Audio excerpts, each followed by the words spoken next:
Hey, what's up? This is Altaria here. If you're just finding out about Techwear, this kind of futuristic take on fashion which combines performance and aesthetics, you might be thinking, hey, this is pretty cool, I want to start wearing this stuff.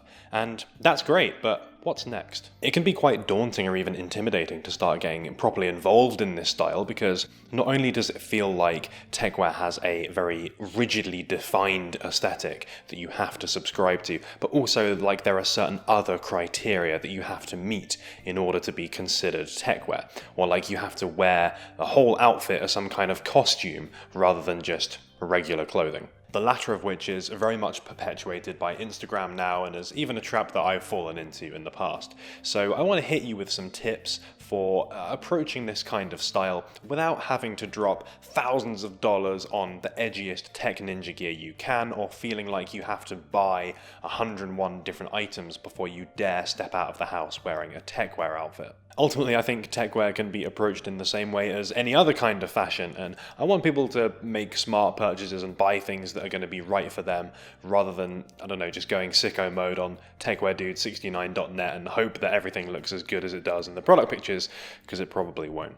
But let's get started with tip number 1. The first tip is that maximum Techwear isn't necessarily the goal. A lot of content out there feels like it goes very hard aesthetically in a particular direction, or uses a lot of different well-known performance brands all at once. And that's particularly the case with very visible stuff like the top of the Techwear clothing subreddit, looking through the Techwear hashtag on Instagram, stuff like that. And I think it leads people to think that that kind of aesthetic and that kind of look is the gold standard for Techwear, and that everyone should be aspiring to go more in that direction. And if you don't look quite like that, then that's somehow not as good or less Techwear. This style, at the end of the day, is all about fusing performance and aesthetics and bringing some interesting utility to the wearer, and you can do that without having to wear loads of these things at once. To give you an example, I've got a nice pair of cargos here, which, yeah, you would typically associate with this kind of Techwear style,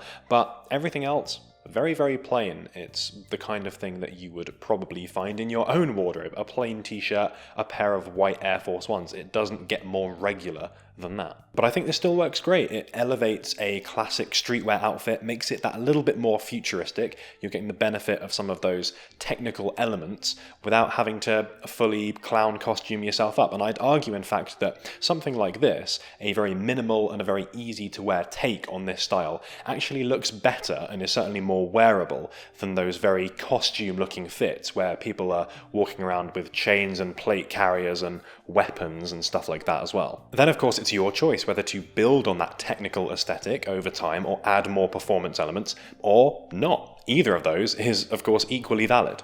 In the same way that great streetwear outfits don't have to be about stacking Yeezy and Supreme and Gucci and whatever all in one outfit, good Techwear outfits that fit this kind of aesthetic, don't have to be all about going head to toe in the best known performance brands or looking like you're about to go paintballing. As an extra point here, tip 1.5 I suppose, is the idea of what maximum Techwear is anyway. What this aesthetic turned up to 11 looks like might be wider than you might assume. It's the urban technical stuff that tends to get a lot of recognition and is probably the first thing you'll find when you search Techwear outfits.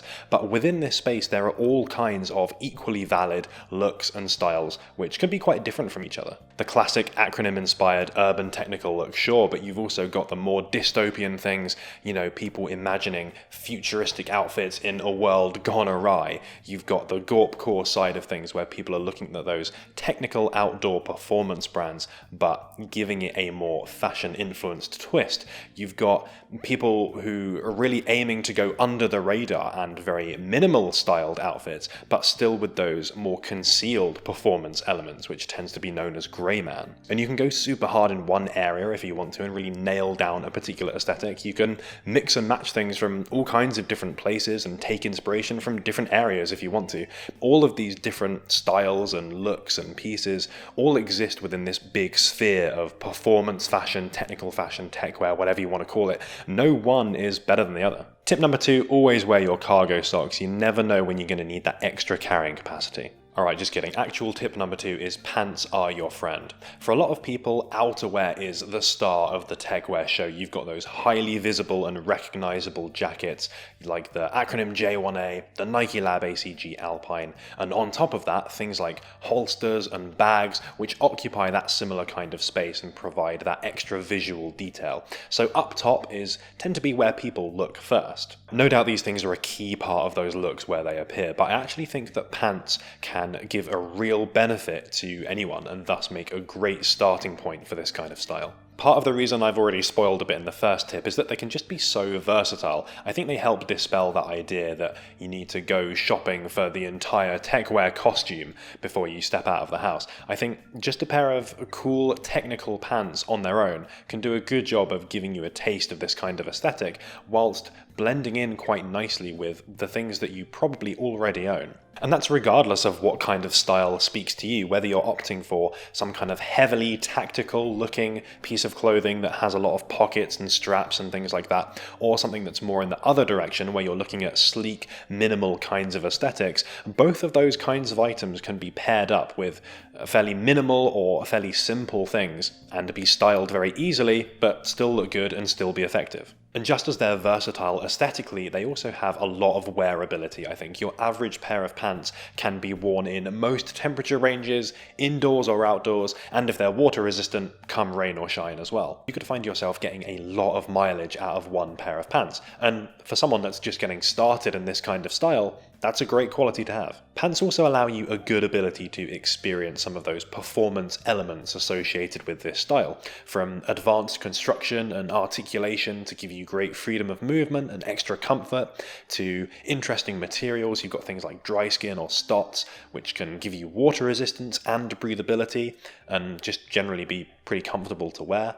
And of course, if you go for cargos, you've got the obligatory extra carrying capacity, and some things have other kinds of fun details and bits of functionality as well. You can really notice a difference in something like that compared to a regular pair of jeans, for example. And I think having those real tangible benefits is important when you're getting started in something like this, or any hobby really, in feeling like that purchase that you made, that thing that you got, is a little bit special. And while pants can be pricey, they're often cheaper than equivalent jackets, so it's a slightly less painful first big step into Techwear. And if you're after more affordable options, there's a recent video on that as well, and there's a whole bunch of different styles in there. Tip number 3 is that performance isn't everything. There was a narrative a few years ago, which I think is still around to some extent, where people feel the need to justify absolutely everything that they're wearing as being purely functional, and that they absolutely need all of these features that they're wearing.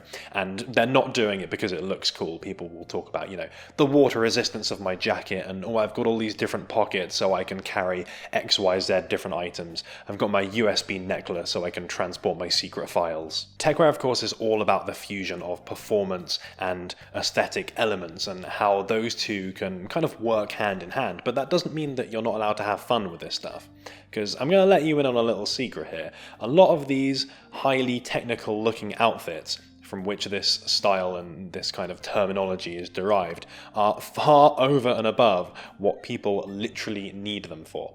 Even that's true in some of my stuff, like take this outfit here for example. I did not literally need to be wearing a Gore-Tex shell on that day because I knew it wasn't going to rain. It was a bit windy, but I could have got away with a soft shell jacket or even a thick jumper of some kind.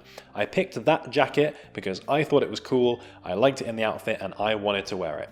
And that's fine. Similarly with the J1A, I love how visually present all of that functionality is on the jacket, but I don't use all of those things. Like the sleeve hitch tabs, for example, I have not made use of those a single time since I filmed myself using them in the video when I first got it. And similarly, those chest pockets up top here on each side, I don't really use those very often at all, but I like them being there because I think that they look cool. Stats and features and specifications are great for nerding out about and comparing like they're top trumps, but Yeah, people are kidding themselves if they think that every single one of those features is being used to the maximum every single time. I just think people should have performance as an idea or a guideline rather than a rule that they have to abide by. Tip number 4 is that size matters. Although my doctor told me it's really nothing to worry about, there are some instances where sizing can make a big difference. Knowing your sizing and measurements makes as much of a difference, if not more difference, than going out and buying expensive clothing when it comes to looking good. This is the key to people looking great in relatively affordable clothing. They have a good sense of their measurements, how these things fit, and what kinds of clothing is going to flatter them and make them look best. This applies to all kinds of clothing, of course, not just techwear, but a lot of people come into this kind of space without much prior knowledge or interest in fashion, so it's 100% worth getting to grips with. Sizing can be inconsistent between brands as well, so rather than just deciding you're an L and then buying that every single time, definitely take some time to have a look at the measurements.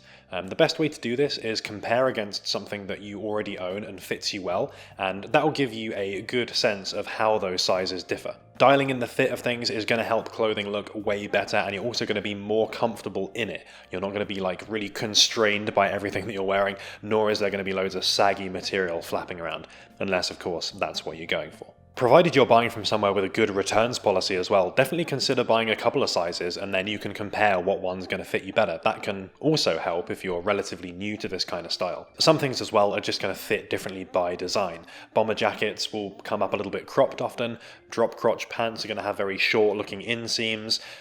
Most jackets will be a little bit on the roomy side to incorporate layering underneath it. So do pay attention to how the fit of different things differ, because you don't want to be sizing down on jackets, for example, so they fit you like t-shirts, because yeah, they're going to look weird, they're going to look too tight, and it's going to hamper how much you can use them because you're not going to be able to fit anything underneath them. Similarly, although this is a whole topic in itself, some cuts and styles are going to look better on some people than others. I'm quite tall, for example, I'm about 6'2", so some pants, regardless of how expensive they are or how cool and technical they look or whatever, they're just not going to look that great on me. They're going to come up a bit short. And for a final tip, accessories are everywhere, so you can pick something that really speaks to you. There are some kinds of accessories that are ubiquitous within this kind of style. Face masks and neck gaiters and things like that, of course, are worn a lot, not only because they are culturally relevant at the moment, I suppose, but they have that anonymous kind of slightly edgy styling about them. Messenger bags, backpacks, crossbody bags, all of those things are worn quite a lot as well and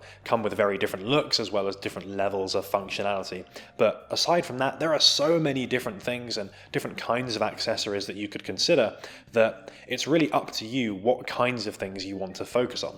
And similarly, the amount of accessories you choose to include in an outfit doesn't really matter either. Again, it's all personal preference. I think some of the style is based around having loads and loads of accessories and stacking them all on top of each other, but equally really stripping that back and just having one thing to focus on, or even almost no accessories and you're letting those big items do the talking, can be equally effective. Some accessories, of course, are more common than others, but that doesn't mean that they are a checkbox requirement.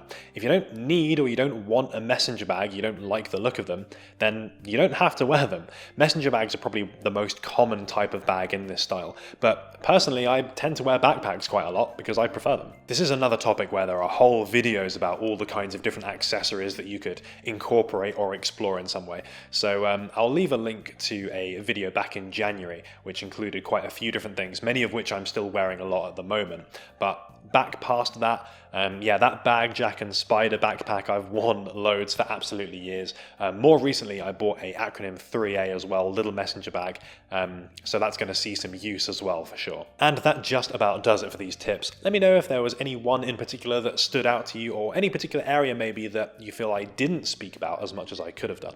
But if you're interested in this kind of introductory content, definitely have a look through the back catalogue, because we've got some other tip-based videos. We've got things on retailers to avoid, retailers that maybe you could look at instead as an alternative, and some kinds of pitfalls or traps to be wary of when it comes to techwear fashion. If there's anything else you think is worthy of talking about though, do let me know down there in the comments. And of course, if you enjoyed the video, please do give it a like because it is super appreciated. But thank you so much for watching, and we will see you next week with another video. Shout out to all the very thoughtful comments from last week. There were lots of you that really engaged with that sustainability idea and gave some of your own thoughts on that, which I thought was really good. So yeah, thank you for those. I thought it was interesting though, kind of the point of that video that I initially made was that sustainability isn't really that interesting to a lot of people. And funnily enough, that was one of the worst performing videos that has come out in some time. So it definitely proves the point that people see something about sustainability and they're a bit like, which I think is a shame. So thanks to everyone that did decide to watch it. It is definitely appreciated. And thanks for making it all the way to the end of the video. If you want to see some more, there's going to be links going up at the top. And if you haven't subscribed yet, then you should definitely consider doing so, because we've got more cool Techwear videos coming out every single week. We've got some more brands to talk about that we haven't really talked about much on the channel. We got some more individual reviews, things like that, some cool jackets, bags, things like that coming out. So yeah, keep an eye out.